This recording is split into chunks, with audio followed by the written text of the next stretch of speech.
ഈശോ മിശിഹായ്ക്ക് സ്തുതിയായിരിക്കട്ടെ. ഞാൻ മാണിപ്പറമ്പിലച്ചൻ. ഒരു 3-4 ആളുകൾ എനിക്ക് കഴിഞ്ഞ ആഴ്ചയിലൊക്കെ നൽകിയ ചില സന്ദേശങ്ങൾ, ചില വോയിസ് മെസ്സേജുകൾ വെളിച്ചത്തിലാണ് ഞാൻ ഈ വീഡിയോ ചെയ്യുന്നത്. അച്ചോ, കഴിഞ്ഞ ഇത് ഒരു 2-3 ഇടവകളുണ്ടായ സംഗതികളാണ്. വികാരിയച്ചൻ എല്ലാ ദിവസവും മാർപ്പാപ്പമാരുടെ തിന്മകൾ ഇങ്ങനെ പ്രസംഗിച്ചുകൊണ്ടിരിക്കുക. അതും 10-ാം നൂറ്റാണ്ടിലെ, 11-ാം നൂറ്റാണ്ടിലെ, 15-ാം നൂറ്റാണ്ടിലെ ചില മാർപ്പാപ്പമാരുടെ പേരെല്ലാം പറഞ്ഞ് അവർ ചെയ്ത തിന്മകൾ, അവർ ചെയ്ത പാപങ്ങളൊക്കെ ഇങ്ങനെ പള്ളിയിൽ പ്രസംഗിച്ചുകൊണ്ടിരിക്കുക. അപ്പോൾ ഒരു ചേട്ടൻ്റെ നേതൃത്വത്തിൽ 2-3 പേര് ചെന്നിട്ട് ചോദിച്ചു, അച്ചു ഇന്നത്തെ സുവിശേഷ വായനയോ ലേഖനവുമായിട്ട് ഇതിന് എന്താണ് ബന്ധം? അച്ഛനങ്ങ് ചൂടായിട്ട് പറഞ്ഞു, ഞാൻ 35 കൊല്ലം 40 കൊല്ലം വികാരിയായതാണ്, നിങ്ങൾ ആരാ എന്നെ പഠിപ്പിക്കാൻ പറയാനൊക്കെ പറഞ്ഞെല്ലാം ചൂടായി. അത് കഴിഞ്ഞ് അച്ഛൻ പിറ്റേ ദിവസവും ഇതുപോലെയുള്ള മാർപ്പാപ്പമാരുടെ തെറ്റുകളാണ് അച്ഛൻ പ്രസംഗിക്കുന്നത്. അത് സുവിശേഷ വായനയുമായിട്ട് ബന്ധമില്ല, ലേഖനവുമായിട്ട് ബന്ധമില്ല, പഴയ നിയമ വായനകൾ അത് വായിക്കലില്ല, വായിച്ചാൽ തന്നെയും അതുമായിട്ട് ബന്ധമില്ല. അപ്പോൾ ഇങ്ങനെ 2-3 ദിവസമൊക്കെ ആയപ്പോൾ അവരിങ്ങനെ ചിലരൊക്കെ ഒന്ന് റെക്കോർഡ് ചെയ്ത് ഇങ്ങനെ എനിക്ക് അയച്ചു തന്നിട്ട് പറഞ്ഞു, അച്ഛോ ഇതിനൊരു മറുപടി. അപ്പോൾ ഞാൻ പറഞ്ഞു, നിങ്ങൾ അവർക്ക് വേണ്ടി പ്രാർത്ഥിക്കുക. പിന്നെ എനിക്ക് കഴിഞ്ഞ ആഴ്ചയിൽ മുഴുവൻ ധ്യാനങ്ങളായിരുന്നു, പല ഇടവകളിലും ധ്യാനങ്ങളായിരുന്നു, പല കമ്മ്യൂണിറ്റികൾക്ക് ധ്യാനങ്ങളായിരുന്നു. അപ്പോൾ എനിക്ക് കുറച്ച് ദിവസങ്ങളായിട്ടൊരു മറ്റ് വീഡിയോസൊക്കെ ഞാൻ പ്രീ റെക്കോർഡറായിട്ട് ഞാൻ ചെയ്തതാണ്. കാരണം തിരക്കാന്ന് അറിഞ്ഞത് കൊണ്ട് തന്നെ മുൻകൂട്ടി റെക്കോർഡ് ചെയ്ത് ഞാൻ വിട്ടതാണ്, തീർത്തും മിസ്സാകണ്ട എന്ന് കരുതിയിട്ട്. അപ്പോൾ ഇങ്ങനെ പ്രസംഗങ്ങളാണ് ഒന്ന്. രണ്ടാമത്, ഓശാന ഞായർ വരുന്നതിന് മുമ്പ് തന്നെ അവർ ചിലർ കർത്താവ് വിപ്ലവകാരിയായിരുന്നു, കർത്താവ് തീവ്രവാദിയായിരുന്നു എന്നെല്ലാം പറഞ്ഞ് പ്രസംഗിക്കുകയാണ്. അപ്പോൾ ഇതും ഒരു കൺഫ്യൂഷനായി. അപ്പോൾ ഈ 2 കാര്യങ്ങൾക്ക് മറുപടി ആണ് അവർ ചോദിച്ചിരിക്കുന്നത്. ഞാൻ മറുപടി പറയാണ്. പക്ഷെ അതിനു മുമ്പ് തന്നെ പറയട്ടെ, എന്താണ് ഇങ്ങനെ പറയുന്നതിൻ്റെ കാരണം? മാർപ്പാപ്പന്മാരുടെ പാപങ്ങൾ ഇങ്ങനെ എടുത്തെടുത്ത് പറയുന്നതിന് എന്താണ് കാരണം? ലിറ്റർജിയുടെ കാര്യത്തിൽ മാർപ്പാപ്പയെ അനുസരിച്ച് ഞങ്ങൾക്ക് ബാധ്യതയില്ല എന്ന് ജനങ്ങളോട് പരോക്ഷമായിട്ട് പറയുകയാണ് ഈ വിമത വൈദികർ. മാർപ്പാപ്പന്മാർ പാപികളാണെന്നും അവരിൽ ചിലരൊക്കെ അധാർമിക പാപങ്ങൾ ചെയ്തിട്ടുണ്ടെന്നും അതിനാൽ ഒരു മാർപ്പാപ്പ പറഞ്ഞതും ഞങ്ങൾ അനുസരിക്കും, ഞങ്ങൾ ബാധ്യസ്ഥരല്ലെന്നും പരോക്ഷമായിട്ട് ജനങ്ങളോട് പറയുകയാണ്. അത് ലിറ്ററേച്ചറിൻ്റെ കാര്യത്തിൽ മാർപ്പാപ്പന്മാർ സ്ട്രോങ് ആയിട്ട് നിലപാടെടുത്തിരിക്കുകയാണല്ലോ, അതനുസരിച്ച് ഞങ്ങൾക്ക് ബാധ്യതയില്ല എന്ന് പറയാതെ പറയാനുള്ള ശ്രമമാണ് നടത്തുന്നത്. 1. 2, ഈ വിപ്ലവകാരിയായ ക്രിസ്തു എന്ന് പറഞ്ഞാൽ കർത്താവ് എല്ലാ ദേവാലയത്തിലെ എല്ലാ ആചാരങ്ങളെയും ലംഘിക്കുകയും വിപ്ലവം ചോദ്യം ചെയ്യുകയും വെല്ലുവിളിക്കുകയും ചെയ്തു എന്നെല്ലാം. അതിനാൽ ഞങ്ങൾക്ക് വിമത വൈദികർക്കും അൽമായ മുന്നേറ്റക്കാർക്കും സഭയിലെ എല്ലാ ആചാരങ്ങളെയും വെല്ലുവിളിക്കാനുള്ള അധികാരമുണ്ടെന്ന് സ്ഥാപിക്കാനുള്ള ഒരു ശ്രമമാണ് ഈ 2ാമത്തെ കാര്യം. ഇതൊന്നും തന്നെ നമുക്ക് സ്വീകരിക്കാവുന്നതല്ല. നമ്മൾ മാർപ്പാപ്പയുടെ അധികാരവും മെത്രാന്മാരുടെ അധികാരവും നമ്മൾ അംഗീകരിക്കുന്നത് അവരുടെ പുണ്യം നോക്കിയിട്ടല്ല. പുണ്യമുണ്ടെങ്കിൽ നല്ലത്, പക്ഷെ പുണ്യം നോക്കിയിട്ടല്ല. അവരെ കർത്താവ് ആ സ്ഥാനത്ത് വെച്ചു, കർത്താവ് അവരെ സ്ഥാനത്ത് വെച്ചു.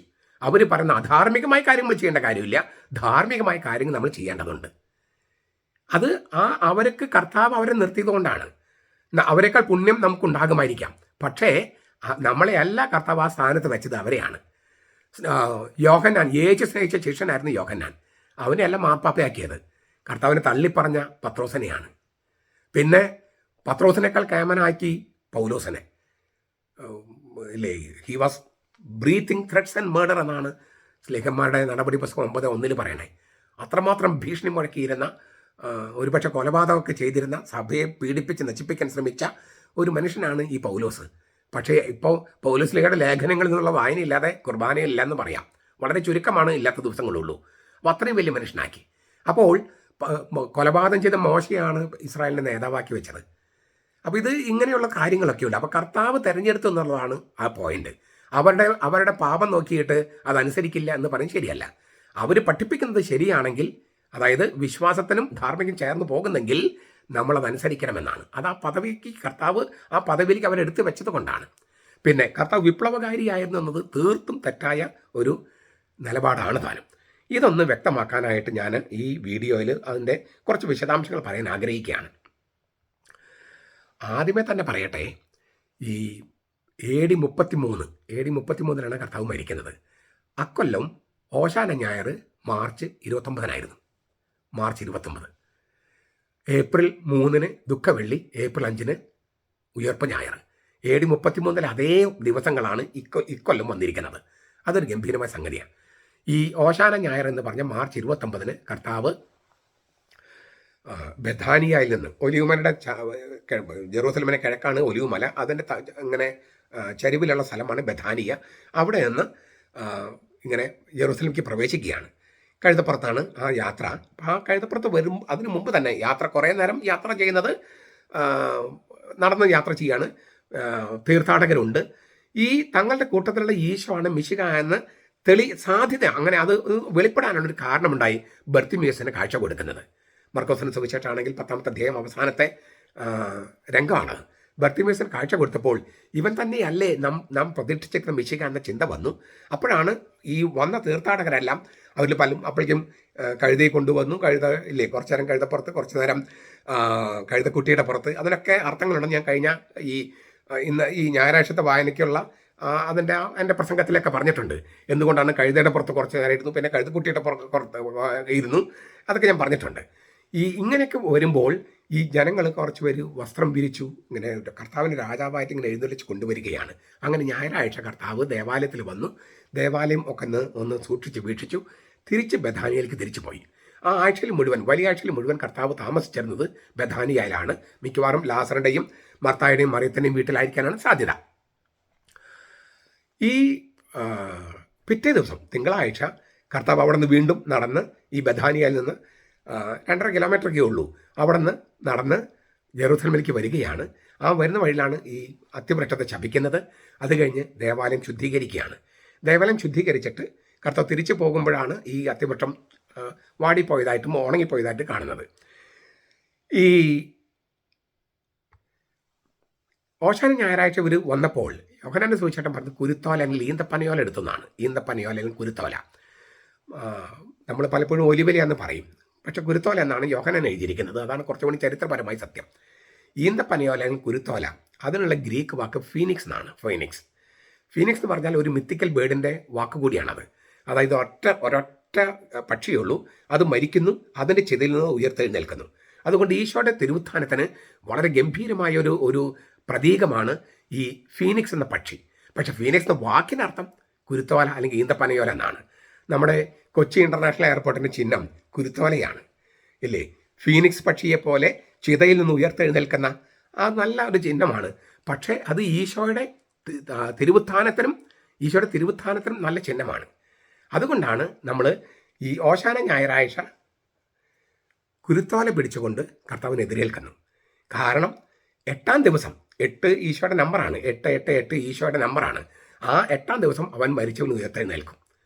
അവൻ ഏത് കബറിടത്തിലാണോ അടക്കം ചെയ്യപ്പെട്ടത് അവിടെ നിന്നും ഉയർത്തെഴുന്നേൽക്കും. അപ്പോൾ ഇതാണ് കുരുത്തോല പിടിക്കുന്നതിൻ്റെ അർത്ഥം, ഈന്തപ്പനയോല പിടിക്കുന്നതിൻ്റെ അർത്ഥം. ഈ ഈന്തപ്പനയോല അല്ലെങ്കിൽ കുരുത്തോല പിടിച്ചുകൊണ്ടാണ് വിശുദ്ധർ സ്വർഗത്തിൽ പ്രദക്ഷിണം നടത്തുന്നത്. വെളിപാട് പുസ്തകം 7-ാമത്തെ അധ്യായത്തിൽ കാണാം. കുഞ്ഞാടിൻ്റെ രക്തത്തിൽ കഴുകി വെടിപ്പാക്കട്ട വസ്ത്രങ്ങളുമായി വന്നവർ കുരുത്തോല കയ്യിലേന്തി. അപ്പം നമ്മളിത് ചെയ്യുന്നതിനെല്ലാം വലിയ വലിയ അർത്ഥങ്ങളുണ്ട്. ഈ കുരുത്തോല നമ്മൾ കയ്യിലേന്തുന്നതിന് വലിയ അർത്ഥമുണ്ട്. അങ്ങനെ ഈ ഓശാന ഞായറാഴ്ച അങ്ങനെയാണ് കയറുന്നത്. ദേവാലയം ശുദ്ധീകരിക്കുകയാണ്. തിങ്കളാഴ്ചയാണ് ദേവാലയം ശുദ്ധീകരിക്കുന്നത് എന്ന് ഞാൻ പറഞ്ഞു. ഞായറാഴ്ചയല്ല, തിങ്കളാഴ്ചയാണ്. യോഹന്നാന്റെ സുവിശേഷത്തിൽ 2-ാമത്തെ അധ്യായത്തിലാണ് ദേവാലയ ശുദ്ധീകരണം അവതരിപ്പിച്ചിരിക്കുന്നത്. അത് കഴിഞ്ഞ് തൊട്ട് മുമ്പുള്ളത് കാനായിലെ കല്യാണം. അപ്പോൾ വേദശാസ്ത്രികളൊക്കെ ഇടയിൽ യോഹന്നാന്റെ സുവിശേഷം പറയുന്നതനുസരിച്ച് ഈശോയുടെ ജീവിതത്തിൻ്റെ ആദ്യകാലത്താണോ, അതായത് ഭൗമിക പരസ്യ ജീവിതത്തിൻ്റെ തുടക്കത്തിലാണോ, അല്ലെങ്കിൽ മത്തായി, മർക്കോസ്, ലൂക്ക എന്ന സമാന്തര സുവിശേഷങ്ങൾ പറയുന്ന പോലെ കർത്താവിൻ്റെ അവസാനത്തെ ഭൗമിക ജീവിതത്തിൻ്റെ അവസാനത്തെ ആഴ്ചയിലാണോ ദേവാലയ ശുദ്ധീകരണം? പല ചർച്ചകളൊക്കെ നടക്കുന്നുണ്ട്. ഭൂരിഭാഗം വേദശാസ്ത്രികളും പറയുന്നത് ഈ കർത്താവിൻ്റെ അവസാനത്തെ ആഴ്ചയിൽ ദേവാലയ ശുദ്ധീകരണം നടന്നുവെന്നാണ്. വളരെ ചുരുക്കം വേദശാസ്ത്രികൾ പറയുന്നത് 2 പ്രാവശ്യം ദേവാലയ ശുദ്ധീകരണം ഉണ്ടായിരുന്നു എന്നാണ്. ഞാൻ അതിനോടാണ് യോജിക്കുന്നത്. ആദ്യത്തേത് കർത്താവിൻ്റെ പരസ്യ ജീവിതത്തിൻ്റെ തുടക്കത്തിൽ, അത് യോഹന്നാൻ എഴുതിയ പോലെ കാനായിലെ കല്യാണം കഴിഞ്ഞ ഉടനെ കർത്താവിൻ്റെ പരസ്യ ജീവിതത്തിൻ്റെ തുടക്കത്തിൽ, അത് ഒരു സൂചനയായിരുന്നു. ആദ്യ സൂചന ഞാൻ നടത്താനിരിക്കുന്നു. പിന്നെ നടക്കുന്നത് ഈ കർത്താവിൻ്റെ ഭൗമിക ജീവിതത്തിൻ്റെ അവസാനത്തെ ആഴ്ചയിലെ തിങ്കളാഴ്ച. ആ തിങ്കളാഴ്ചയാണ് 2-ാമത്തെ ദേവാലയ ശുദ്ധീകരണം. അതോടുകൂടിയാണ് അവർ കർത്താവിനെ കൊല്ലാൻ തന്നെ അവർ തീരുമാനിക്കുന്നതും. ആദ്യത്തേത് പിന്നെ പോട്ടെ എന്ന് അവർ വിചാരിച്ച് കാണും. പക്ഷേ അതൊരു സൂചന കൊടുത്തതാണ്. ഞാൻ വന്നിരിക്കുന്നത് ഒരു പ്രത്യേക കാര്യത്തിനാണ്. അത് വെളിപ്പെടുത്തിയിരിക്കുന്ന സംഗതിയാണ്. എന്നാൽ ഇതൊക്കെയാണ് സത്യമായിരിക്കെ ഇന്നത്തെ എൻ്റെ മറ്റേ വീഡിയോയും കൂടി കണ്ടോളോ, ഈ ലിറ്റർജിയെക്കുറിച്ചുള്ള വീഡിയോ. അതിനകത്ത് ഞാൻ ഇതിൻ്റെ ഒരു ചെറിയൊരു സന്ദേശം കൊടുത്തിട്ടുണ്ട്. ഇങ്ങനെ കാര്യങ്ങളായിരിക്കെ 18ാം നൂറ്റാണ്ടിലെ നവോത്ഥാന കാലത്ത് തന്നെ യേശുവിന് ഒരു രാഷ്ട്രീയ പ്രക്ഷോഭകാരി അല്ലെങ്കിൽ വിപ്ലവകാരിയായിട്ട് ചിത്രീകരിക്കാൻ ശ്രമങ്ങൾ നടന്നു. പക്ഷേ അതത്ര വിജയിച്ചില്ല. നവോത്ഥാന കാലഘട്ടത്തിൽ റിനൈസൻസ് 18ാം നൂറ്റാണ്ടിൽ. 20ാം നൂറ്റാണ്ടിൻ്റെ പ്രാരംഭത്തിൽ രാജാധിരാജനായ യേശു എന്ന് 2 വോള്യങ്ങളുള്ള ഒരു ഗ്രന്ഥത്തിൽ റോബർട്ട് ഐസലർ എന്ന് പറയുന്ന ഒരാൾ ഈ പുതിയ നിയമത്തെ ആകമാനം അപഗ്രഥനം ചെയ്ത് ഒരു രാഷ്ട്രീയവാദം, ദേശീയ രാഷ്ട്രീയവാദം അവതരിപ്പിച്ചു. അതായത് യെറൂസലേമിൽ വിപ്ലവം സൃഷ്ടിക്കാൻ ശ്രമിച്ചതിന് റോമക്കാരാൽ ബന്ധിക്കപ്പെട്ട് വധിക്കപ്പെട്ട ഒരു അപ്പോക്കാലിപ്റ്റിക് മുദ്രയുള്ള ഒരു രാഷ്ട്രീയ വിപ്ലവകാരിയായിരുന്നു യേശു എന്നാണ് അദ്ദേഹം പറഞ്ഞത്. അപ്പോക്കാലിപ്റ്റിക് മുദ്ര എന്ന് പറഞ്ഞാൽ ഈ വെളിപാട് മുദ്ര എന്ന് പറഞ്ഞാൽ മാലാഖ വെളിപ്പെടുത്തിയതിനാൽ പണ്ട് രഹസ്യമായിരുന്ന സംഗതികൾ ഇപ്പോൾ നമുക്ക് മനസ്സിലാക്കാൻ കഴിയും എന്നുള്ളതിനെയാണ് അപ്പോക്കാലിപ്റ്റിക് മുദ്ര എന്ന് പറയുന്നത്. അതായത് അവസാന കാലത്ത് വരാനുള്ള ഒരു അപ്പോക്കാലിപ്റ്റിക് മുദ്ര ഉള്ള രാഷ്ട്രീയ വിപ്ലവകാരിയായിരുന്നു യേശു എന്നാണ് ഈ രാജാധിരാജനായ the king of kings, Jesus the king of kings എന്ന പുസ്തകത്തിൽ റോബർട്ട് ഐസലർ അവതരിപ്പിച്ചത്. ഇത് 1930 ഈ 20ാം നൂറ്റാണ്ടിൻ്റെ ആരംഭത്തിലാണ്. ഈ 20ാം നൂറ്റാണ്ടിൻ്റെ ആരംഭത്തിൽ നിങ്ങൾക്കറിയാലോ, ഒന്നാം ലോക മഹായുദ്ധം, പിന്നെ 2ാം ലോക മഹായുദ്ധം, ആ സന്ദർഭങ്ങളൊക്കെ ഉള്ളതും അങ്ങനത്തെ സാഹചര്യമായതുകൊണ്ട് ഈ പുസ്തകം വിചാരിച്ച പോലെ സമൂഹത്തിൽ ഏശിയില്ല. കാരണം അന്നത്തെ രാഷ്ട്രീയ സാഹചര്യങ്ങളൊന്നും ഒരു വിപ്ലവത്തിൻ്റെ മനസ്സിലേക്ക് അങ്ങനെ സ്വീകരിക്കാൻ പറ്റുന്ന മനസ്സായിരുന്നില്ല. അതുകൊണ്ട് തന്നെ അത് നടന്നില്ല. 1960 വരെ ഇങ്ങനെയുള്ള ഒരു വീക്ഷണത്തിന് ഒരു സ്ഫോടന ശക്തി ഇല്ലേ, ഒരു സ്ഫോടനം ഉണ്ടാക്കാനുള്ള ശക്തി, ഒരു ബോംബിട്ട പോലെ സ്ഫോടനം ഉണ്ടാക്കാനുള്ള ശക്തി ഉണ്ടായിരുന്നില്ല. എന്നാൽ 60കളിൽ സാമുവൽ ജോർജ് ഫ്രെഡറിക് ബ്രാൻഡൻ എന്ന് പറയുന്ന ആള് യേശുവും സെലോട്ടുകളും എന്ന തൻ്റെ ഗ്രന്ഥത്തിൽ യേശുവിന് വീണ്ടും രാഷ്ട്രീയ വിപ്ലവകാരിയായിട്ട് വ്യാഖ്യാനിച്ചു. അതായത് 1960കളിൽ 60 അപ്പോൾ സ്വാഭാവികമായിട്ട് നമുക്കറിയാം 60കളിൽ 2ാം വത്തിക്കാൻ സിനോദോസ് നടക്കുന്നു. 68ൽ ജർമ്മനിയിൽ നിന്ന് ഒരു നശിച്ചൊരു ഫിലോസഫി, തത്വചിന്ത പുറത്തേക്ക് വിടുന്നു. ദൈവം മരിച്ചു പോയതിനാൽ പാപം ചെയ്യുന്നതിൽ ആനന്ദം കണ്ടെത്തൂ എന്നാണ് ആ തത്വചിന്ത. അപ്പോൾ അത് കഴിഞ്ഞ് പിറ്റേ കൊല്ലം 1969 ഈ പല രാജ്യങ്ങളും കമ്മ്യൂണിസ്റ്റായി. കാരണം ദൈവം മരിച്ചു പോയല്ലോ, പിന്നെ കമ്മ്യൂണിസ്റ്റാണ് നല്ലത് എന്ന മട്ടിൽ അങ്ങനെയുള്ള ഒരു രാഷ്ട്രീയ പശ്ചാത്തലത്തിലാണ് ഈ 60കളിൽ ഈ ബ്രാൻഡൻ യേശുവും സെലോട്ടുകളും എന്ന പേരിൽ പുസ്തകം എഴുതി. അത് ഭയങ്കര വലിയ വിപ്ലവം സൃഷ്ടിച്ചു, സ്ഫോടന ശക്തിയുള്ളതായിട്ട് മാറി. ഈ ആരാണ് സെലോട്ടുകൾ? അഹറോന്റെ പുത്രനും പുരോഹിതനുമായിരുന്ന ഫിനേഗാസ് എന്ന് പറഞ്ഞ ഒരു കഥാപാത്രം സംഖ്യയുടെ പുസ്തകം 25ാം അധ്യായത്തിലുണ്ട്. ഈ തീക്ഷ്ണത എന്ന വാക്കാണ് സെലോസ്, സെലോസ് എന്നാണ് സെലോട്ടുകൾ. യേശുവിൻ്റെ കാലത്ത് പറയുകയാണെങ്കിൽ 4 വിഭാഗം ഉണ്ടായിരുന്നു. യഹൂദന്മാരിൽ 4 വിഭാഗം ഉണ്ടായിരുന്നു. അതിൽ ഒന്ന് ഫരിസയർ, സദ്ദുക്കായർ, പിന്നെ കുമ്രാൻ എന്ന് പറയുന്ന സ്ഥലത്തെ എസീനികൾ, പിന്നെ സെലോട്ടുകൾ. കർത്താവിൻ്റെ ശിഷ്യന്മാരിൽ 2 പേര് സെലോട്ടുകളായിരുന്നു. ഷിമിയോൻ എന്ന തീവ്രവാദി സെലോട്ട്, പിന്നെ അതിൽ തന്നെ ചെറിയ കഠാര കൊണ്ട് നടക്കുന്ന ഒരു വിഭാഗം ഉണ്ടായിരുന്നു, സിക്കാരി എന്ന് പറയും. ഡ്രാഗർമെൻ എന്നാണ് അവർ വിളിക്കുക, കഠാര ഇങ്ങനെ കൊണ്ട് നടക്കുന്നവർ. കൃപാൺ എന്നൊക്കെ പറയുന്ന പോലത്തെ ഒരു കഠാര, ഇങ്ങനെ വിപ്ലവത്തിൻ്റെ ആളുകളാണ്. അതിൽ പെട്ട ഒരാളാണ് ഇസ്കാരിയോത്ത്, ജൂഡസ് ഇസ്കാരിയോത്ത് എന്ന് പറയുന്ന ആൾ. അപ്പോൾ കർത്താവിൻ്റെ ശിഷ്യന്മാരിൽ തന്നെ സെലോട്ടുകൾ 2 പേരുണ്ട്. പക്ഷേ ഒരാൾ മാനസാന്തരപ്പെട്ടു, മറ്റുള്ള മാനസാന്തരപ്പെട്ടില്ല. അങ്ങനെയാണ് ഉണ്ടായത്. ഈ ഫിനേഗസിൻ്റെ കഥ നിങ്ങൾക്ക് സംഖ്യയുടെ പുസ്തകം 25ാമത്തെ അധ്യായത്തിൽ വായിക്കാം. ഈ വിഗ്രഹാരാധന ചെയ്ത ഒരു സ്ത്രീയുമായി ഇടപാടുണ്ടാക്കിയ ഒരു ഇസ്രായേലിനെ കുന്തം കൊണ്ട് കുത്തി കൊലപ്പെടുത്തിയവനാണ് ഈ ഫിനേഹാസ്. ദൈവത്തിൻ്റെ നിയമത്തിന് വേണ്ടിയും ഏകദൈവത്തെ മാത്രം ആരാധിക്കുന്ന വിശ്വാസത്തിന് വേണ്ടിയും തീക്ഷ്ണതയാൾ ജ്വലിക്കുക. അതാണ് ഈ സെലോട്ട്. അവൻ്റെ മാതൃകാ പുരുഷനായിട്ടാണ് ഈ ഫിനേഗാസിനെ കണക്കാക്കിയിരുന്നത്. തീക്ഷ്ണത അല്ലെങ്കിൽ തീവ്രവാദം എന്നാണ് ആ സെലോട്ടിൻ്റെ വാക്കിനർത്ഥം. എന്നാൽ ഇത് മോശയുടെ കാലത്താണ്. അത് തീവ്രവാദമൊന്നും മോശം പ്രോത്സാഹിപ്പിച്ചില്ല. അപ്പോൾ അതുകൊണ്ട് അത്രയും അത് വിജയിച്ചില്ല. പിന്നീട് ഈ തീവ്രവാദം വീണ്ടും ഇങ്ങനെ പൊതുമണ്ഡലത്തിലേക്ക് വരുന്നത് മക്കബായരുടെ കാലത്താണ്. മക്കബായ സഹോദരന്മാരുടെ പിതാവായ മത്താത്തിയാസ് ഒരു തീവ്രവാദ പ്രസ്ഥാനത്തിൻ്റെ ഒരു തുടക്കം കുറിക്കുന്നുണ്ട്. അധിനിവേശ ശക്തികൾ അധീശത്വ വ്യവഹാരങ്ങളിലൂടെ തങ്ങളുടെ യഹൂദ മതത്തിൻ്റെ സ്വത്വം, അതിന് അനന്യത വിജാതി യവന സംസ്കാരത്തിൽ ലയിപ്പിച്ച് ഉന്മൂലനം ചെയ്യാനുള്ള ശ്രമം, ആ ശ്രമത്തെ നഖശികാന്തം എതിർത്ത ആളാണ് ഈ മത്താത്തിയാസ്. അദ്ദേഹം ദൃഢസ്വരത്തിൽ പറഞ്ഞ കാര്യം മക്കബാരുടെ 1-ാം പുസ്തകം 2:22 കാണാം. രാജകൽപ്പന അനുസരിക്കാനായി ഞങ്ങളുടെ മതവിശ്വാസത്തിൽ നിന്നും ഞങ്ങൾ അണുവിട വ്യതിചലിക്കില്ല. രാജകൽപ്പന അനുസരിക്കാൻ വേണ്ടി ഞങ്ങളുടെ മതവിശ്വാസം അണുവിട വ്യതിചലിക്കില്ല. ആജ്ഞാലംഘനത്തുള്ള ഈ ആഹ്വാനം യവനരുടെ നിഷ്ഠൂരമായ ഭരണത്തിനെതിരായ ജനപ്രക്ഷോഭത്തിന് വഴിതെളിച്ചു. മത്താത്തിയസിന്റെ വാക്കുകൾ പാഴ്വാക്കല്ലായിരുന്നുവെന്ന് അല്ലായിരുന്നു. അത് യഹൂദ മനസ്സിൽ തീ കോരിയിട്ടു. അതൊരു ഉണർത്ത പാഠായി. അവൻ പറഞ്ഞതനുസരിച്ച് പ്രവർത്തിച്ചു. പുറജാതിക്കാരായ യവനാധികാരികളുടെ നിർദ്ദേശപ്രകാരം ബലിയർപ്പിക്കാനെത്തിയ യഹൂദ മതത്തിന് ഒറ്റക്കാരനായ യഹൂദനെ അവൻ നിഷ്കരണം വധിച്ചു. മത്താത്തിയസ് അത് കണ്ടപ്പോൾ ധാർമ്മിക രോഷം പൂണ്ടു. അവൻ പാഞ്ഞുന്ന യഹൂദനെ ബലിത്തറമേൽ വെച്ച് തന്നെ വധിച്ചു. 1 മക്കബായർ 2:24-25. ആ നിമിഷം മുതൽ ഈ സേലോസ്, തീക്ഷ്ണത എന്ന് പറഞ്ഞാൽ എന്ത് ശക്തിപരവും ഉപയോഗിച്ച് ഇസ്രായേലിന്റെ വിശ്വാസത്തിന് നിലകൊള്ളാൻ തയ്യാറാകുന്നവരുടെ പ്രതിജ്ഞാബദ്ധതയുടെ പര്യായമായി തീർന്നു. ദൈവത്തിന്റെ പേരുള്ള ഒരു വിശുദ്ധ യുദ്ധമായിട്ടാണ് ഈ സേലോസ് എന്ന വാക്ക് പിന്നെ രൂപപ്പെട്ടത്. ഈ ജിഹാദ് എന്നൊക്കെ നമ്മൾ പറയില്ലേ, ഇസ്ലാമിലൊക്കെ നടക്കുന്ന ജിഹാദ്, അന്ന് ഈ മക്കബാരുടെ ഇടയിലും അങ്ങനെ ചിന്തയുണ്ടായി.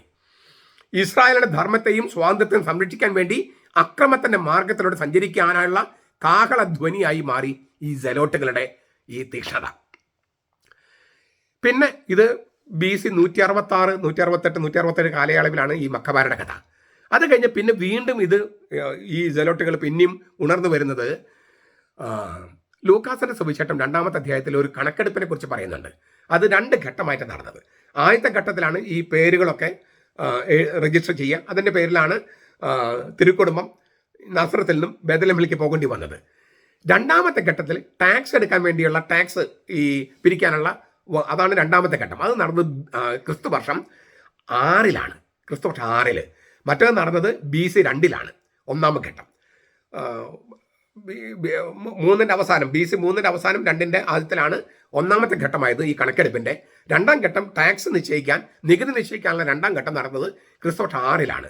അന്ന് ഗലിലയനായ യൂദാസിന്റെ നേതൃത്വത്തിൽ റോമാക്കാർക്കെതിരെ സായുധ വിപ്ലവത്തിന് ഒരുങ്ങി. ഈ സെലോട്ടുകൾ വീണ്ടും ഒന്ന് ഇങ്ങനെ ഉണർത്തിക്കൊണ്ട് വന്നു. അങ്ങനെ അപ്പോൾ അത് ക്രിസ്തുവിന്റെ ജനനത്തിന് ശേഷമാണ് ഈ സെലോട്ടുകൾ വീണ്ടും ശക്തി പ്രാപിക്കുന്നത്. ഒരു രാഷ്ട്രീയ അക്രമ രാഷ്ട്രീയത്തിൻ്റെ മുഖമുദ്രയായിട്ട് അവർ വരികയാണ്. അവർ ക്രിസ്തുവർഷം 35 അത് കർത്താവ് മരിച്ച് 2 വർഷം കഴിഞ്ഞപ്പോൾ റോമാക്കാർക്കെതിരെ സായുധ വിപ്ലവത്തിന് അവരൊരുങ്ങി. റോമാക്കാർക്കെതിരെ മാത്രമല്ല, ഇവിടെ മിതവാദികളായ ആളുകളുണ്ടായിരുന്നു, യഹൂദന്മാർ. അവർക്കെതിരെയും അവർ അക്രമം അഴിച്ചു വിട്ടു. അങ്ങനെ അവർ 35 അതിങ്ങനെ തുടങ്ങി. അതാണ് പിന്നീട് കയറി AD 66 മുതൽ യഹൂദ യുദ്ധം, 66 മുതൽ 70 വരെ യഹൂദ യുദ്ധം അതിൽ കലാശിക്കുന്നത്. ഇതെല്ലാം സംഭവിച്ചത് ഞാൻ പറഞ്ഞ ഈ യേശുവും സെലോട്ടുകളും എന്നുള്ള ആ പുസ്തകത്തിൻ്റെ ചുവട് പിടിച്ച് ഇങ്ങനെയൊക്കെയാണ് കർത്താവായിരുന്നത്. കർത്താവ് ഈ സെലോട്ടുകളിൽ ഒരാളായിരുന്നു. ആ സെലോട്ടുകളുടെ രീതിയാണ് അക്രമം. കർത്താവ് അക്രമത്തിന് മുതിർന്നു. മേശകൾ തട്ടിമറിച്ചിട്ടു. പിന്നെ പ്രാവ് വിൽപ്പനക്കാരോട് പോകാൻ പറഞ്ഞു. ചാട്ടവാറെടുത്തു.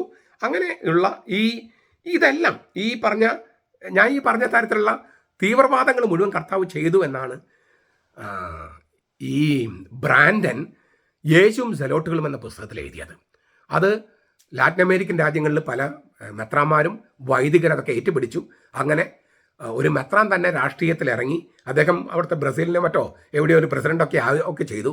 അങ്ങനെ വലിയ തോതിലുള്ള ഈ നമ്മൾ പറയുന്ന ഒരു വിമോചന ദൈവശാസ്ത്രം അതിന് രൂപം കൊടുത്തു. അങ്ങനെ അതെല്ലാം വലിയ തോതിൽ യേശു വിപ്ലവകാരിയാണ്, എല്ലാത്തിനെയും ചോദ്യം ചെയ്യുന്ന, ആചാരങ്ങൾ മുഴുവൻ അട്ടിമറിച്ച വെല്ലുവിളിച്ച വിപ്ലവകാരിയാണ് എന്നെല്ലാം പ്രചരിപ്പിച്ചു. അതിൽ വൈദികരാകൃഷ്ടരായി, മെത്രാന്മാരാകൃഷ്ടരായി വിമോചന ദൈവശാസ്ത്രം പിറന്നു വീണു. അതുകൊണ്ട് ആചാരങ്ങളൊന്നും തന്നെ വേണ്ടെന്നും ഈ ജനങ്ങളെ കൂട്ടുപിടിച്ച് രാഷ്ട്രീയമായിട്ടുള്ള ഒരു കൂട്ടുകെട്ടാണ് വേണ്ടതെന്നും അങ്ങനെ പോകാൻ തുടങ്ങി. ഈ വിശ്വാസം രാഷ്ട്രീയം തമ്മിൽ കൂട്ടിക്കുഴയ്ക്കാൻ തുടങ്ങി. വിശ്വാസം രാഷ്ട്രീയം തമ്മിൽ കൂട്ടിക്കുഴച്ചത് കൊണ്ടാണ് ലാറ്റിൻ അമേരിക്കൻ രാജ്യങ്ങളൊക്കെ ഇപ്പോഴത്തെ പ്രതിസന്ധി.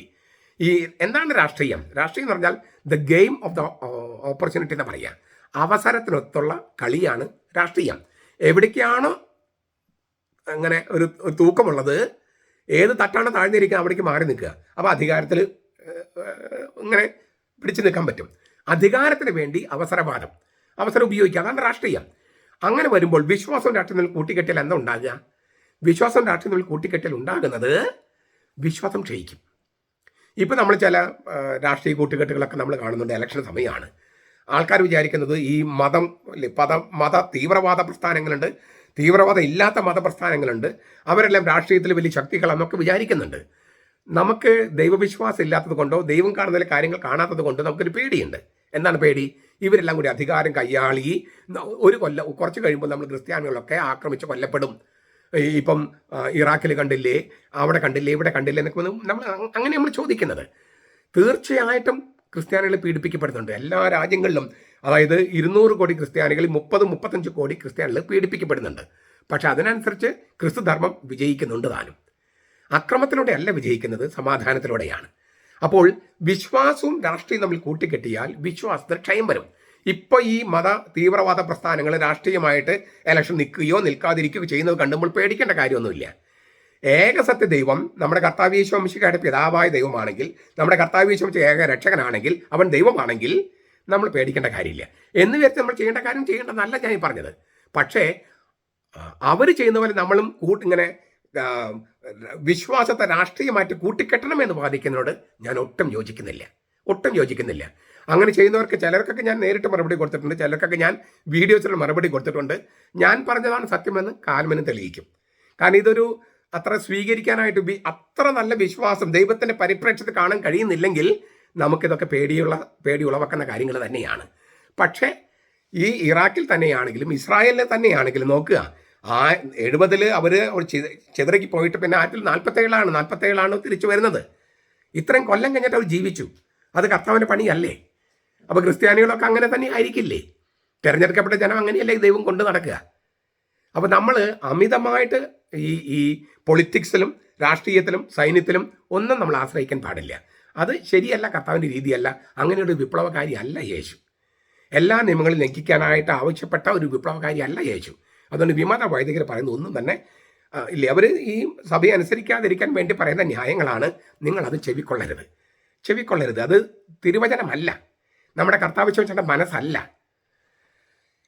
നമുക്ക് ഈ ക്രിസ്തുവർഷം വീണ്ടും ഒന്നുകൂടും നമുക്ക് പാലസ്തീനിലേക്ക് വീണ്ടും പോകാം. ഈ ക്രിസ്തുവർഷം 66 ഞാൻ പറഞ്ഞല്ലോ, ഈ സെലോട്ടുകൾ റോമാ സാമ്രാജ്യത്തിനെതിരെ ക്രിസ്തുവർഷം 35 തുടങ്ങി. അത് 66 യുദ്ധത്തിൽ കലാശിച്ചു. ഈ 66 മുതൽ 70 വരെയാണ് യഹൂദ യുദ്ധം. അന്ന് എന്താണ് യഹൂദ യുദ്ധത്തിൽ സംഭവിച്ചത്, എന്താണ് സെലോട്ടുകൾക്ക് സംഭവിച്ചത്, അത് നമുക്ക് നോക്കാം. റോമാ സാമ്രാജ്യം നിയമിച്ച ദേശാധിപതി ഗവർണറായിരുന്നു ഗേസിയുസ് ഫ്ലോറസ്. അദ്ദേഹത്തെ സ്ഥാനഭ്രഷ്ടനാക്കി ഈ സെലോട്ടുകൾ. റോമയുടെ ആക്രമണത്തെ വിജയകരമായി ചേർത്ത് നിന്നുകൊണ്ടാണ് യഹൂദ യുദ്ധം ആരംഭിക്കുന്നത്. സെലോട്ടുകൾ തുടക്കത്തിൽ വിജയം വരിച്ചു. നമ്മളിപ്പോൾ ഈ യുദ്ധം കേൾക്കുമ്പോൾ പറയില്ല, അവർ വിജയിച്ചുകൊണ്ടിരിക്കുന്നു, ഇവർ വിജയിച്ചുകൊണ്ടിരിക്കുന്നു എന്നെല്ലാം പറയുന്നത് പോലെ തുടക്കത്തിൽ ഈ സെലോട്ടുകൾ വിജയം വരിച്ചു. എന്നാൽ റോമാക്കാർക്കെതിരെ ഒരു യുദ്ധം മാത്രമായിരുന്നില്ല ഇത്. വിഘടിച്ച് മാത്സര്യബുദ്ധിയോടെ കഴിഞ്ഞിരുന്ന യഹൂദ സംഘടനകളും അവരുടെ കുട്ടി നേതാക്കളും തമ്മിലൊരു ആഭ്യന്തര കലഹം കൂടിയായിരുന്നത്. അക്കാരണത്താൽ തന്നെ ജെറൂസലമിന് വേണ്ടിയുള്ള യുദ്ധം അതിഭീകരമായിട്ട് മാറി. അതായത് റോമാ സാമ്രാജ്യത്തിനെതിരെ മാത്രമല്ല, ഇവർ മിതവാദികൾക്കെതിരെയും പിന്നെ ഇവർ അങ്ങോട്ടും ഇങ്ങോട്ടും മത്സരമാണ്. ഇപ്പം നമ്മുടെ അവിടെ ഇല്ലേ അൽമായ മുന്നേറ്റക്കാർ, വിമത വൈദികർ, അവിടെ ഇങ്ങനെ മത്സരങ്ങൾ നടക്കുകയാണ്. അപ്പോൾ ആഭ്യന്തര കലഹവും പിന്നെ പുറത്തുനിന്നുള്ള അറ്റാക്കും, ഇങ്ങനെയുള്ള ഒരു വല്ലാത്തൊരവസ്ഥയായിരുന്നു. സൈന്യാധിപനായി നീറോ ചക്രവർത്തിയാൽ നിയമിക്കപ്പെട്ട ആളാണ് വെസ്പാസിയൻ. പക്ഷേ നീറോ 68 മരിച്ചു. 66 യുദ്ധം തുടങ്ങി, 68 നീറോ ആത്മഹത്യ ചെയ്തു. അപ്പോൾ വെസ്പാസിയൻ ഉടനെ തന്നെ റോമയിലേക്ക് പോയി. അവിടെ പിന്നെ ഒരുപാട് പ്രശ്നങ്ങളായിരുന്നു. ആ പ്രശ്നങ്ങളുടെ പിന്നാലെ വെസ്പാസിയൻ തന്നെ രാജാവായിട്ട് റോമ ചക്രവർത്തിയെ തിരഞ്ഞെടുക്കപ്പെട്ടു. അപ്പോൾ ഈ യഹൂദ യുദ്ധത്തിൻ്റെ തലവനായിട്ട് വെസ്പാസിയൻ തൻ്റെ മകനായ ടൈറ്റസിനെ ഏൽപ്പിച്ചു. അങ്ങനെ ക്രിസ്തുവർഷം 69 ജൂലൈ 1 തീയതിയാണ് വെസ്പാസിയൻ ചക്രവർത്തിയായി നിയമിതനായത്. അതോടുകൂടി ജെറൂസലം ആക്രമിക്കാനുള്ള ചുമതല ടൈറ്റസിനെ ഏൽപ്പിച്ചു. പെസഹ തിരുനാളിൻ്റെ, അതായത് 69 കഴിഞ്ഞ് 70 പെസഹ തിരുനാളിൻ്റെ തലേ ദിവസമാണ്. പെസഹ തിരുനാളിൻ്റെ അന്നാണ് ടൈറ്റസ് വിശുദ്ധ നഗരത്തിൻ്റെ കവാടത്തിലെത്തിയത്. നീസാൻ മാസത്തിൻ്റെ 14 തീയതിയായിരുന്നു അത്. യേശുവിനെ കുരിശിലേറ്റിയതിൻ്റെ 40ാമത്തെ വാർഷികം. ആയിരക്കണക്കിന് തീർത്ഥാടകർ ജെറൂസലമിലേക്ക് ഒഴുകുകയാണ്. ഈ ഗിഷാണിലെ ജോൺ എന്ന വിപ്ലവകാരി തൻ്റെ അനുയായികളെ സായുധരാക്കി തീർത്ഥാടകരുടെ പ്രച്ഛന്ന വേഷത്തിൽ ദേവാലയത്തിലേക്ക് അയച്ചിരുന്നു. അവിടെ തന്റെ എതിരാളികളായ ഷിമിയോന്റെ മകൻ എലിയേസറിന്റെ അനുയായികളെ അവർ ക്രൂരമായി നിഷ്ഠൂരമായി കൂട്ടക്കൊല ചെയ്തു. വിജിത സ്ഥലം വീണ്ടും നിഷ്കളങ്ക രക്തം കൊണ്ട് അശുദ്ധമായി. എന്നാൽ ഒന്നിനു പുറകെ ഒന്നായി വരാനിരുന്ന അതിക്രൂരമായ അനിഷ്ട സംഭവങ്ങളുടെ ഒരു തുടക്കം മാത്രമായിരുന്നു അത്. മതമൗലികവാദം തീച്ചോളിൽ നിന്ന് പൊട്ടിത്തെറിച്ച അഗ്നികണങ്ങൾ ജ്വാലയായി അതിക്രൂരമായ സംഹാര താണ്ഡവമാടി. ഒരു വശത്ത് ഈ ഈ ഈ തീവ്രവാദം, മറുവശത്ത് തിരിച്ചടിയുടെ കോപാഗ്നി. അങ്ങനെ രണ്ട് തരത്തിലും ആഭ്യന്തര യുദ്ധവും പുറത്തുനിന്നുള്ള ആക്രമണവും രണ്ടും ചേർന്ന് ക്രൂരമായ അക്രമ പരമ്പരകളെ അഗ്നി കൊണ്ടുമൊരുക്കി. ഇങ്ങനെ ആഭ്യന്തര കലഹത്തിലൂടെയും യുദ്ധത്തിലൂടെയും സ്വന്തം വേരുകൾ തന്നെ അറുത്തു മാറ്റുകയാണ് അവർ ചെയ്തത്. ഈ ദേവാലയത്തിന് അന്ത്യം ശരിക്കും പറഞ്ഞാൽ ഘട്ടം ഘട്ടമായിട്ടാണ്. ആദ്യമായി ക്രമമായി നടന്നിരുന്ന ബലിയർപ്പണം നിരോധിക്കപ്പെട്ടു. അതോടുകൂടി വിശുദ്ധ സ്ഥലം വെറും ഒരു കോട്ട മാത്രമായി തരം താഴ്ത്തപ്പെട്ടു. അത് ദൈവത്തിൻ്റെ ആലയമല്ലാതായി. ഇപ്പം നമ്മുടെ കത്തീഡ്രൽ ബസിലേക്കൊക്കെ ഏതാണ്ട് ആ മട്ടിലാണ്. പിന്നീട് ദേവാലയം തന്നെ അഗ്നിക്കിരയാക്കി ടൈറ്റസ്. ദേവാലയം മാത്രമല്ല, ഈ ഗെത്സമൻ തോട്ടത്തിലെ വൃക്ഷങ്ങൾ പോലും കത്തിച്ചു കളഞ്ഞു ടൈറ്റസ്. അത് 3 ഘട്ടങ്ങളായിട്ടാണ്. അവസാനം വിശുദ്ധ നഗരം പൂർണ്ണമായും ശത്രുക്കൾ അധീനത്തിലായി. ദേവാലയത്തിൻ്റെ അവശിഷ്ടങ്ങൾ പോലും അവർ നിർമൂലനം ചെയ്തു. നിർണായകവും സമ്പൂർണ്ണ നാശം സംഭവിച്ചത് നഗരത്തെയും ദേവാലയത്തെയും അഗ്നിക്കിരയാക്കിയതുകൊണ്ടാണ്. പിന്നീട് നടത്തിയ നാശമൊക്കെ അതിനുള്ളൊരു അടിക്കുറിപ്പ് മാത്രം. പലായനം ചെയ്ത് രക്ഷപ്പെട്ടവർ പട്ടിണിക്കും പ്ലേഗിനും ഇരയായില്ല. എന്നാൽ അടിമത്തമോ ഖനികളിലെ പണിയോ സർക്കസ് കൂടാരങ്ങളിലെ അരക്ഷിത്വമോ അവരെ കാത്തിരിക്കുന്നുണ്ടായിരുന്നു. യുദ്ധത്തിൽ കൊല്ലപ്പെട്ടവരുടെ സംഖ്യ 11 ലക്ഷമായിരുന്നെന്നാണ് ഫ്ലാവിയസ് ജോസഫസ് എഴുതിയിരിക്കുന്നത്. ഏതാണ് ഈ യഹൂദ യുദ്ധത്തിൽ യഹൂദന്മാരുടെ പട്ടാള മേധാവിയായിരുന്നു ഫ്ലാവിയസ് ജോസഫസ്. അദ്ദേഹം പറഞ്ഞ 11 ലക്ഷം എന്നാണ്.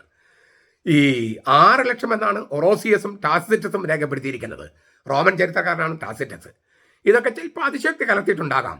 ചുരുങ്ങിയ പക്ഷം 80,000-നും 1,00,000-നും പേര് കൊല്ലപ്പെട്ടുവെന്നാണ് ചരിത്രകാരന്മാർ പറയുന്നത്. അതായത് വസ്തുനിഷ്ഠമായിട്ട് വിലയിരുത്തുന്നവർ പറയുന്നത്. സൈന്യങ്ങൾ നടത്തിയ കൊലയും കൊള്ളിവെപ്പും മൃതശരീരങ്ങളെ പോലും അശുദ്ധമാക്കുന്ന സംസ്കാരശൂന്യമായ പ്രവൃത്തികളുമെല്ലാം വർണ്ണിക്കാൻ പറ്റില്ല. കൃത്യം കണക്കെടുക്കാനും പറ്റില്ല. എത്ര പേരെയാണ് ചുട്ടരിച്ചത്, എത്ര പേരെയാണ് തിരിച്ചറിയാൻ പറ്റിയത്, ഒന്നും തന്നെയില്ല. മനുഷ്യാവകാശങ്ങളെല്ലാം ചുട്ടരിക്കപ്പെട്ട ഒരു സംഗതിയായിരുന്നു. പരിസര നാശത്തെക്കുറിച്ച് പറയേ വേണ്ട. 11 മൈൽ ചുറ്റളവിലുള്ള സ്ഥലം മുഴുവൻ തരിച്ചു ഭൂമിയായി മാറി. 11 മൈൽ എന്ന് വെച്ച് കഴിഞ്ഞാൽ ഒരു 18 കിലോമീറ്റർ.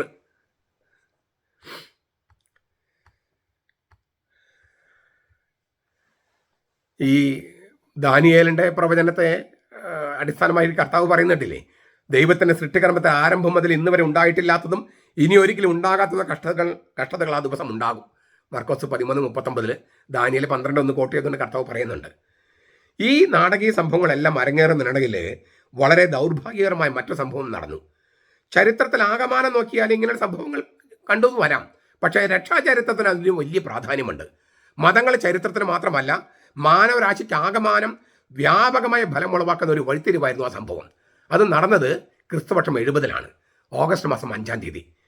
ക്ഷാമവും അവശ്യവസ്തുക്കളുടെ ദൗർലഭ്യവും കാരണം ദിവസേന ദേവാലയത്തിൽ അർപ്പിച്ചുകൊണ്ട് ബലി നിർത്തലാക്കേണ്ടി വന്നു. ക്രിസ്തുവിന് മുമ്പ് 587 ബാബിലോണിയക്കാർ സോളമന്റെ ദേവാലയം നശിപ്പിച്ചപ്പോൾ ഏകദേശം 20 വർഷത്തേക്ക് അവിടെ ഹോമബലി അർപ്പിക്കാൻ പറ്റാതെ വന്നു. പിന്നീട് ഇപ്പോൾ ഇതാ 2ാം പ്രാവശ്യം സംഭവിച്ചിരിക്കുന്നു. ക്രിസ്തുവിന് മുമ്പ് 166-നും 164-നും ഇടയ്ക്ക് ഞാൻ മക്കബാരുടെ കഥ പറഞ്ഞല്ലോ. അന്ത്യോക്കസ് നാലമൻ എന്ന യവന ഭരണാധികാരി ഏകദൈവത്തിന് അർപ്പിച്ചിരുന്ന ബലിക്ക് പകരം പുറജാതിക്കാരുടെ സെബുസ് ദേവന് ബലിയർപ്പിച്ച് ദേവാലയം അശുദ്ധമാക്കിയിരുന്നു. ഈ 2 സംഭവങ്ങൾക്ക് ശേഷവും ദേവാലയം പുനഃപ്രതിഷ്ഠിക്കുകയും തോറ അഥവാ മോശയുടെ ന്യായപ്രമാണം അനുസരിച്ചുള്ള ബലിയർപ്പണം തുടരുകയും ചെയ്തിരുന്നു. ക്രിസ്തുവർഷം 70 സംഭവിച്ച ദേവാലയ നാശം വളരെ നിർണായകമായിരുന്നു. ഹഡ്രിയൻ ചക്രവർത്തിയുടെയും പിന്നീട് ജൂലിയൻ ചക്രവർത്തിയുടെയും ഭരണകാലങ്ങളിൽ ബർ ഖൊഖ്ബ വിപ്ലവത്തിലൂടെ ദേവാലയം പുനഃസ്ഥാപിക്കാൻ ഒരു ശ്രമം നടത്തിയെങ്കിലും വിജയിച്ചില്ല. അത് നിമിത്തം യഹൂദ ജനതയ്ക്ക് വളരെ ദൂഷ്യഫലങ്ങളുണ്ടായി. യഹൂദർക്ക് ജെറൂസലേമിലോ അതിൻ്റെ പരിസര പ്രദേശത്തോ പ്രവേശിക്കാനുള്ള അനുവാദം ഹഡ്രിയൻ ചക്രവർത്തി നിഷേധിച്ചു. വിശുദ്ധ നഗരയുടെ സ്ഥാനത്ത് ഏലിയ കാപ്പിറ്റലോന എന്ന പുതിയൊരു നഗരം പണിയിച്ച് അവിടെ ജൂപ്പിറ്റർ കാപ്പിറ്റലോനസ് എന്ന വിജാതീയ ദേവനെ ആരാധിക്കാനുള്ള സംവിധാനങ്ങൾ ഒരുക്കി. പിന്നീട് 4-ാം നൂറ്റാണ്ടിലാണ് കോൺസ്റ്റന്റൈൻ ചക്രവർത്തി യഹൂദർക്ക് വർഷത്തിലൊരിക്കൽ, അതായത് ദേവാലയത്തിന് നാശം നടന്ന വാർഷിക ദിനത്തിൽ ആ നഗരം സന്ദർശിക്കുവാനും ദേവാലയത്തിന് മതിലിനടുത്ത് വിലപിക്കാനും ആദ്യമായി അനുവാദം കൊടുത്തത്. ഇന്നും അവർക്ക് ദേവാലയമില്ലെന്ന് ഓർക്കുക. യഹൂദ മതത്തെ സംബന്ധിച്ചിടത്തോളം ബലിയർപ്പണം നിലച്ചു പോയതും മതജീവിതത്തിന്റെ കേന്ദ്രബീജി എന്ന് കരുതപ്പെട്ട ദേവാലയത്തിന് പൂർണ്ണനാശം സംഭവിച്ചതുമെല്ലാം വളരെ വേദനാജനകമായിരുന്നു. അത് കറുത്ത നിഴലായി ഊണിലും ഉറക്കത്തിലും നോക്കിലും വാക്കിലും വിടാതെ പിന്തുടർന്നു. മോശയുടെ ന്യായപ്രമാണമായ തോറായുടെ ഹൃദയമായിരുന്നു ദേവാലയവും ബലിയർപ്പണവും. ഈ ലോകത്തിൽ പാവപരിഹാരത്തിന് ഇനി മാർഗമില്ലെന്നായി യഹൂദർക്ക്. തിന്മയുടെ അതിപ്രസരം കൊണ്ട് ഈ ഭൂമണ്ഡലം വിഷലിപ്തമാകുന്നതിനെ തടയാൻ യാതൊന്നുമില്ലെന്നായി യഹൂദർക്ക്. എന്തിനു പറയുന്നു? ദൈവത്തിന്റെ നാമം പ്രതിഷ്ഠിച്ചിരുന്ന ദേവാലയവും നിഗൂഢമായ വിധത്തിൽ അതിലുണ്ടായിരുന്ന ദൈവത്തിന്റെ സാമീപ്യവും അങ്ങനെ ഈ ലോകത്തുള്ള അവന്റെ ദിവ്യ സാന്നിധ്യവും ഇല്ലാതായെന്ന് അവർക്ക് തോന്നി. ദൈവത്തിന്റെ നൈരന്തര്യ സ്വഭാവമുള്ള ഉടമ്പടി എന്തായി തീർന്നു എന്നവർ ചോദിക്കാൻ തുടങ്ങി. അവന്റെ വാഗ്ദാനങ്ങൾക്ക് എന്ത് സംഭവിച്ചു? നമുക്കറിയാം, ക്രിസ്ത്യാനികൾക്ക് ഇതൊരു വേറൊരു വീക്ഷണത്തിലൂടെ നമ്മൾ കാണുക. കർത്താവ് ദേവാലയം ശുദ്ധീകരിച്ചതിൻ്റെ ലക്ഷ്യം എന്താണ്? തുടക്കത്തിൽ തന്നെ ക്രിസ്ത്യാനികൾക്ക് അറിയാമായിരുന്നു, ആ ജെറൂസലം ദേവാലയത്തിലല്ല ആരാധന നടക്കുക. അതുകൊണ്ടാണ് യഹൂദരുടെ പ്രാർത്ഥനകൾക്ക് ദേവാലയത്തിൽ പോയിരുന്ന ക്രിസ്ത്യാനികൾ ഈ അപ്പം മുറിക്കൽ എന്ന വിശുദ്ധ കുർബാന അർപ്പിക്കാൻ വീടുകളിൽ ആണ് സമ്മേളിച്ചത്. പള്ളി പണിയാൻ അവർക്ക് നിവൃത്തിയില്ലായിരുന്നു. ഈ 4-ാം നൂറ്റാണ്ടിൽ കോൺസ്റ്റന്റൈൻ ചക്രവർത്തി ക്രിസ്തുധർമ്മത്തിന് സ്വാതന്ത്ര്യം പ്രഖ്യാപിച്ചതോടെയാണ് പള്ളി പണിയാൻ പറ്റുകയുള്ളൂ. അതുവരെ വീടുകളിലാണ്, ഗൃഹസഭകളിലാണ് അപ്പം മുറിക്കൽ എന്ന വിശുദ്ധ കുർബാന അർപ്പിച്ചിരുന്നത്. പക്ഷേ ഈ ദേവാലയം നശിപ്പിക്കപ്പെടുന്നത് വരെ യഹൂദരുടെ ദേവാലയത്തിൽ പ്രാർത്ഥിക്കാനായിട്ട് ക്രിസ്ത്യാനികൾ പോയിരുന്നു. കാര്യം മനസ്സിലായി നിങ്ങൾക്ക്? അപ്പോൾ ദേവാലയത്തിന് അന്ത്യം എന്ന് പറയുന്നത് കർത്താവ് എന്താണ് ചെയ്തത്? കർത്താവ് തൻ്റെ ശരീരമാണ് ദേവാലയം. ആ ദേവാലയത്തിലേക്ക് ഇങ്ങനെ ഒട്ടിച്ച് ചേർക്കപ്പെടുക, മാമോദീസയിൽ ഒട്ടിച്ച് ചേർക്കപ്പെടുമ്പോൾ ഓരോ ക്രിസ്ത്യാനിയും പരിശുദ്ധാത്മാവിന്റെ ആലയമായി മാറും. വിശുദ്ധ കുർബാന സ്വീകരിക്കുമ്പോൾ ഓരോ ക്രിസ്ത്യാനിയും ജീവിക്കുന്ന, സഞ്ചരിക്കുന്ന സക്രാരിയായിട്ട് മാറും. മറിയം ഗർഭത്തിലെ കർത്താവിനെ കൊണ്ടു നടന്നതുപോലെ നമ്മുടെ കർത്താവ് നമ്മുടെ ഉദരത്തിലേക്ക് വരും. ഹൃദയത്തിലേക്കല്ല പോണേ, കർത്താവ് ഉദരത്തിലേക്ക്. എന്നിട്ട് എന്താവുന്നു? നമ്മുടെ മാംസത്തിന്റെ മാംസവും രക്തത്തിന്റെ രക്തവുമായിട്ട് മാറുന്നു. നമ്മുടെ മാംസരക്തങ്ങളുമായിട്ട് ഒന്നാകാൻ അവൻ മാംസവും രക്തവുമാകുകയാണ് വിശുദ്ധ കുർബാനയിൽ. അങ്ങനെ നമ്മൾ ഓരോരുത്തരെയും ദേവാലയമാക്കി മാറ്റുകയും നമ്മളെല്ലാവരും അവനാകുന്ന ദേവാലയത്തേക്ക് ഒട്ടിച്ച് ചേർത്ത് ചെയ്യുമ്പോൾ അവനാകുന്ന ദേവാലയത്തെ തൂണുകളായി നമ്മൾ രൂപാന്തരപ്പെടുകയാണ്. ഇതാണ് വെളിപ്പാട് പുസ്തകം പറയുന്നത്. ഈ ഒരു കാര്യം കൂടി പറഞ്ഞ് ഞാൻ അവസാനിപ്പിക്കാം. അതിനു മുമ്പ് ഒരു ഒറ്റ കാര്യം. ഈ യഹൂദർക്ക് ഈ ദേവാലയത്തിൽ സംഭവിച്ചതുപോലെയുള്ള ഒരു അവസ്ഥയല്ലേ സീറോ മലബാർ സഭയിൽ, പ്രത്യേകിച്ച് എറണാകുളം അങ്കമാലി അതിരൂപതയിൽ നടക്കുന്നത്? കുറച്ചൊക്കെ ഫരീദാബാദിലേക്കും കുടിയേറിയിട്ടുണ്ട്. അവരുടെ വേദന മനസ്സിലാകുമോ സഭാ നേതൃത്വത്തിന്? എന്നാണ് അവർക്ക് അത് മനസ്സിലാകുക? ജനങ്ങളുടെ വേദന എന്നാണ് മനസ്സിലാകുക? ഈ വിഘടിച്ച് നിൽക്കുന്ന ജനത്തെ ഒന്നിപ്പിക്കാൻ എന്താണ് നമ്മുടെ മെത്രാന്മാർ മുൻകൈ എടുക്കാത്തത്? ഇങ്ങനെ നശിച്ച പോലെ കിടക്കുന്ന കത്തീഡ്രൽ ബസിലിക്ക പിന്നെ അത് വീണ്ടെടുത്ത് അവിടെ കുർബാന അർപ്പിക്കാൻ, സഭ അനുവദിച്ച കുർബാന അർപ്പിക്കാൻ എന്നാണ് നടപടിയെടുക്കുക? ക്രിസ്തു വിപ്ലവകാരിയാണ്, അതുകൊണ്ട് എല്ലാ ആചാരവും ലംഘിക്കണമെന്ന് പറയുന്ന വിമത വൈദികരെ നിലയ്ക്ക് നിർത്താൻ കഴിവില്ലെങ്കിൽ സഭ, ഇപ്പോഴത്തെ സഭയുടെ നേതൃത്വം കർത്താവ് നിശ്ചയിച്ച നേതൃത്വമാണെന്ന് വിശ്വസിക്കാൻ പറ്റുമോ? അപ്പോൾ അതാണ് അടുത്ത കാര്യം. എന്തുകൊണ്ട് ഈ ക്രിസ്ത്യാനികൾ യഹൂദ യുദ്ധത്തിൽ കൊല്ലപ്പെട്ടില്ല? അതിന് കാരണമുണ്ട്. വിനാശത്തിൻ്റെ അശുദ്ധ ലക്ഷണം നിൽക്കരുതാൻ പാടില്ലാത്തടത്ത് നിൽക്കുന്നത് നിങ്ങൾ കാണുമ്പോൾ നിങ്ങൾ നഗരം വിട്ടു പോകണം, യൂദായിലുള്ളവർ പർവ്വതങ്ങളിലേക്ക് പലായനം ചെയ്യട്ടെന്ന് കർത്താവ് പറഞ്ഞിട്ടുണ്ടായിരുന്നു. മാർക്കോസ് 13:14. വിനാശത്തിൻ്റെ അശുദ്ധ ലക്ഷണം, ആ പദസന്ധി കർത്താവ് എടുത്തത് ദാനിയേലിന്റെ പുസ്തകത്തിൽ നിന്നാണ്. 9:27, 11:31, 12:11. എന്താണ് ഈ വിനാശത്തിൻ്റെ അശുദ്ധ ലക്ഷണം എന്ന് കർത്താവ് പറഞ്ഞത്? മുൻപ് മുഖ്യപുരോഹിതനായിരുന്ന ഒരു അന്നാസ് രണ്ടാമനുണ്ട്. ആ അന്നാസ് രണ്ടാമനാണ് ക്രിസ്തുവട്ട 66 ഈ യഹൂദ ക്രൈസ്തവ സമൂഹത്തിന്റെ നേതാവായിരുന്ന കർത്താവിൻ്റെ സഹോദരൻ യാക്കോബിനെ വധിക്കാൻ ഉത്തരവിട്ടത്. അതായത് ജെറൂസലേമിലെ മാതൃസഭയുടെ മെത്രാനായിരുന്ന കർത്താവിൻ്റെ സഹോദരൻ അറിയപ്പെട്ടിരുന്ന യാക്കോബ്, ആ യാക്കോബിനെ കൊല്ലാൻ ഉത്തരവിട്ട ആളാണ് ഈ അന്നാസ് രണ്ടാമൻ. ക്രിസ്തുവട്ട 66 യാക്കോബിനെ കൊല്ലാനായിട്ട് ഉത്തരവിടുന്നത്. ഈ അന്നാസ് രണ്ടാമനെയും പിന്നെ ഗൊറിയോണിന്റെ മകൻ ജോസഫ്, ഇദ്ദേഹത്തെയും യുദ്ധത്തിന്റെ സൈനിക ഉദ്യോഗസ്ഥന്മാരായിട്ട് നിയമിച്ചു. ഞാൻ ഒരു വർഷം പറഞ്ഞ് തെറ്റിയിട്ടുണ്ട്. ക്രിസ്തുവട്ട 66 ഇവർ തെരഞ്ഞെടുക്കുന്നത് യഹൂദ യുദ്ധത്തിന്. 62 യാക്കോബിനെ കൊല്ലുന്നത്. 66 62 ഈ അന്നാസ് രണ്ടാമനാണ് യേശുവിന്റെ സഹോദരൻ അറിയപ്പെട്ടിരുന്ന യാക്കോബിനെ, ജെറൂസലേമിലെ മാതൃസഭയുടെ തലവനായിരുന്ന യാക്കോബിനെ കൊല്ലാനായിട്ട് ഉത്തരവിടുന്നത് ക്രിസ്തുവട്ട 62. 66 യഹൂദ യുദ്ധം തുടങ്ങുമ്പോൾ മുൻപത്തെ മുഖ്യ പുരോഹിതനായിരുന്ന മഹാപുരോഹിതനായ ഈ അന്നാസ് രണ്ടാമനെ സൈന്യത്തലവനായിട്ട് നിയമിച്ചു. മുഖ്യ പുരോഹിതൻ സൈന്യത്തലവൻ. നിങ്ങൾ നോക്കുക, ഇതാണ് നിൽക്കാൻ പാടില്ലാത്തടത്ത് നിൽക്കുന്ന അശുദ്ധ ലക്ഷണം. അപ്പോൾ തങ്ങളുടെ ശത്രുപക്ഷത്തുള്ളവനും തങ്ങളുടെ മാതസഭയുടെ മെത്രാനെ കൊന്നവനുമായ ആളാണ് സൈന്യത്തലവനായിട്ട്, ഒരു മുഖ്യ പുരോഹിതൻ സൈന്യത്തലവനായി നിയമിക്കപ്പെടുക. അത് ക്രിസ്ത്യാനികൾക്ക് ഉൾക്കൊള്ളാൻ പോലും കഴിഞ്ഞില്ല. ഇതാണ് വിനാശത്തിന് അശുദ്ധ ലക്ഷണമായിട്ട് ക്രിസ്ത്യാനികൾ മനസ്സിലാക്കിയത്. അവർ പെല്ല എന്ന സ്ഥലത്തേക്ക് ക്രിസ്ത്യാനികളെല്ലാം ഓടിപ്പോയി. അതുകൊണ്ടാണ് യഹൂദ യുദ്ധത്തിൽ, ക്രിസ്തോട്ടം 66 മുതൽ 70 യഹൂദ യുദ്ധത്തിൽ ക്രിസ്ത്യാനികൾ കൊല്ലപ്പെടാതിരുന്നത്. വിനാശത്തിന്റെ അശുദ്ധ ലക്ഷണം. നിൽക്കാൻ പാടില്ലാത്ത സ്ഥലത്ത് നിൽക്കുന്നു. മുഖ്യ പുരോഹിതൻ സൈന്യത്തലവനെ പോലെ പെരുമാറുന്നു. പെരുമാറല്ല, തെരഞ്ഞെടുക്കപ്പെട്ടിരിക്കുന്നു. ഞാനിത് പറയുമ്പോൾ മുഖ്യ പുരോഹിതൻ അല്ലെങ്കിൽ സഭാ നേതൃത്വത്തിലുള്ളവർ ഇങ്ങനെ പെരുമാറുന്ന കാണുമ്പോൾ നമ്മുടെ മനസ്സിലേക്കും പെട്ടെന്ന് വരുന്നത് നിൽക്കാൻ പാടില്ലാത്തടത്ത് നിൽക്കുന്ന വിനാശത്തിന്റെ അശുദ്ധ ലക്ഷണമായിട്ടല്ലേ? മുഖ്യ പുരോഹിതൻ മഹാപുരോഹിതനായിട്ട് പെരുമാറേണ്ട ആള് ആ തരത്തിൽ പെരുമാറാതെ ഈ തരത്തിലുള്ള രാഷ്ട്രീയ കളികളും സൈനിക കളികളും കളിക്കുമ്പോൾ നമ്മുടെ മനസ്സിലേക്ക് വരുന്ന എന്താണ്? വിനാശത്തിന്റെ അശുദ്ധ ലക്ഷണം. കർത്താവ് പറഞ്ഞ വിനാശത്തിന്റെ അശുദ്ധ ലക്ഷണമാണ്. അതിനാൽ തീവ്രവാദികളായ ജലോട്ടുകളും വിശുദ്ധ ഗ്രന്ഥവും യേശുവിൻ ദിവ്യ സന്ദേശവും വ്യാഖ്യാനിച്ചത് പോലെയല്ല യഹൂദ ക്രൈസ്തവർ വ്യാഖ്യാനിച്ചത്. അവർ യുദ്ധത്തിൽ പങ്കെടുക്കുകയല്ല ചെയ്തത്. മറിച്ച് യേശുവിന് വിപ്ലവകാരിയായി കണ്ടിരുന്നെങ്കിൽ അവരും യുദ്ധത്തിൽ പങ്കെടുത്താനെ, റോമാക്കാർക്കെതിരെ യുദ്ധം ചെയ്താനെ, ആചാരങ്ങളെല്ലാം ലംഘിച്ചാനെ. ഒന്നും ചെയ്തില്ല അവര്. മറിച്ച് പഴയ നിയമത്തിലെ ആചാരങ്ങളെല്ലാം പുതിയ നിയമത്തിലേക്ക് കൊണ്ടുവന്ന്, അതെല്ലാം നിഴലുകളാണ്, യാഥാർത്ഥ്യത്തിൽ കൊണ്ടുവന്ന് ആചാരങ്ങളിലൂടെ വിശ്വാസം കൈമാറുകയാണ് ആദിമസഭ തുടക്കം തൊട്ട് ചെയ്തത്. ഞാൻ പറഞ്ഞു കഴിഞ്ഞു. അപ്പം മുറിക്കൽ ശുശ്രൂഷ എന്ന് പറയുന്നതിന് കുർബാനയായിട്ട് രൂപാന്തരപ്പെടുത്തുകയും ചെയ്തത്.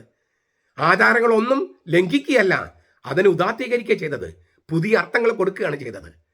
ഇത് മനസ്സിലാക്കാതെ ആചാരങ്ങൾ മുഴുവൻ ലംഘിച്ച വിപ്ലവകാരിയായി ക്രിസ്തുവിനെയാണ് ഞങ്ങൾ അനുകരിക്കുന്നതെന്ന് മുണ്ടാടനത്തിന്റെ തോന്നിയ പോലത്തുള്ള ദൈവശാസ്ത്രം, അതിന്റെ പിന്നാലെ പോകുന്നവര് ഈ ജലോട്ടുകൾക്ക് സംഭവിച്ച പോലെ സംഭവിക്കും.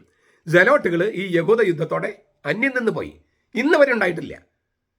ജലോട്ടുകൾ അന്യം നിന്ന് പോയി. ലോക ചരിത്രത്തിൽ നിന്ന് അവർ അന്യം നിന്ന് പോയി. ഇതുപോലെ അന്യം നിന്ന് പോകാനുള്ള ഒരു വംശമാണ് വിമത വൈദികരും അവരെ പിന്തുണയ്ക്കുന്ന അൽമായ മുന്നേറ്റക്കാരും. അല്ലെങ്കിൽ അൽമായ മുന്നേറ്റക്കാരും അവരെ പിന്തുണയ്ക്കുന്ന വിമത വൈദികരും അവരെ ചേർത്ത് പിടിക്കാൻ നടക്കുന്ന തലപ്പത്തുള്ളവരും. അവർ അന്യം നിന്ന് പോകാനുള്ളവരാണ്. പക്ഷേ സഭ അപ്പോഴും നിലനിൽക്കും. അന്ന് ഇപ്പം ഇവര് ആ മാർപ്പാപ്പ പാപം ചെയ്തു, ഈ മാർപ്പാപ്പ അങ്ങനെ ചെയ്തെന്ന് പറയുന്നില്ലേ? അടുത്ത തലമുറ ഇപ്പോഴുള്ള നേതാക്കന്മാരിലെയും പലരെയും ഈ വിമത വൈദികരെ കുറിച്ചൊക്കെ അവർ പറയും. അന്ന് അവരിങ്ങനെ പാപം ചെയ്തിട്ടുണ്ടെന്ന് ചരിത്രത്തിൽ രേഖപ്പെടുത്തപ്പെടും. അതായിരിക്കും ഏറ്റവും വലിയ ദുരന്തം അവർക്ക് സംഭവിക്കാനുള്ളത്. നമ്മളെല്ലാവരും മരിക്കും. പക്ഷേ നമ്മളെക്കുറിച്ച് വളരെ മോശം കഥകൾ, ഹിറ്റ്ലറിനെ പോലെയുള്ള ഒരാളായിരുന്നു എന്നോ അല്ലെങ്കിൽ ഞാൻ ഈ ടൈറ്റസിനെ പോലുള്ള ഒരാളായിരുന്നൊക്കെ നമ്മൾ രേഖപ്പെടുത്തപ്പെട്ടാൽ എത്രയോ ക്രൂരമായിരിക്കും നമ്മളെക്കുറിച്ചുള്ള ചിത്രം. അങ്ങനെ ഒരു ചിത്രത്തിലേക്ക് പോകാതിരിക്കണമെങ്കിൽ കർത്താവിൻ്റെ സഭ അനുസരിച്ച്, കർത്താവ് പറഞ്ഞ ആചാരങ്ങൾ അനുസരിച്ച്, സഭ നൽകുന്ന ആചാരങ്ങൾ അനുസരിച്ച് വിശുദ്ധ കുർബാന അർപ്പിക്കാൻ, പ്രത്യേകിച്ചും എറണാകുളം കത്തീഡ്രൽ ബസിലിക്കയിൽ വിശുദ്ധ കുർബാന അർപ്പിക്കാൻ നടപടികൾ എടുത്തില്ലെങ്കിൽ കർത്താവ് ചാട്ടവാറെടുക്കും. അത് അക്രമത്തിന് പ്രേരിപ്പിക്കാനല്ല, ഈ പറഞ്ഞ ദുഷിച്ച സമ്പ്രദായങ്ങളെ ഇല്ലാതാക്കാൻ, എന്നിട്ട് അവൻ്റെ ദേവാലയം ശരിക്കും ശുദ്ധീകരിക്കാൻ. അത് അവൻ്റെ സമയത്ത് നടക്കട്ടെ. നമുക്കതിനുവേണ്ടി പ്രാർത്ഥിക്കാം. നമ്മുടെ കർത്താവ് ഈശോ മിശിഹായുടെ കൃപയും പിതാവായ ദൈവത്തിൻ്റെ സ്നേഹവും പരിശുദ്ധാത്മാവിൻ്റെ സഹവാസവും നാം എല്ലാവരോടും കൂടി ഉണ്ടായിരിക്കട്ടെ, എപ്പോഴും എന്നേക്കും. ആമേൻ.